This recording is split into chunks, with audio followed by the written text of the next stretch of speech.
Hi friends, welcome to my channel. Amar తమ్ముడైన Vinod foreign నుండి అప్పుడే అమర్ ఇంటికి వస్తాడు. బయట కార్ సౌండ్ కాగానే బాబాయ్ వచ్చాడు అని అనుకుంటూ ఎక్సైటింగ్గా పిల్లలు బయటికి పరిగెడుతూ ఉంటారు. అప్పుడే వినోద్ కార్ నుండి దిగి పిల్లలకి ఎదురుగా వెళ్తాడు. పిల్లల్ని చూసి సంతోషించి అంజు అంటూ ఎత్తుకొని గిర్రగిరా తింపి ముద్దులు పెడుతూ ఉంటాడు వినోద్.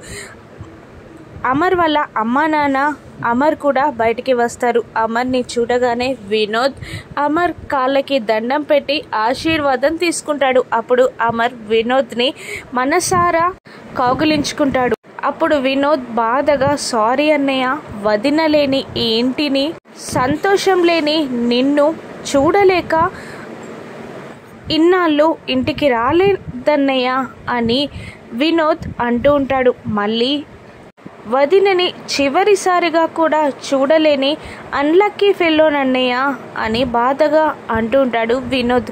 అందరూ బాధపడుతూ ఉంటారు ఆరుగుచ్చి. అప్పుడే అనామిక పరుగు పరుగున హారతితో దిష్టి తీయడానికి వచ్చి వినోద్కి దిష్టి తీస్తూ ఉంటుంది. వినోద్ అనామికని అలా చూస్తూ ఉండిపోతాడు. అది గమనించిన మనోహరి, వినోద్ ఏంటి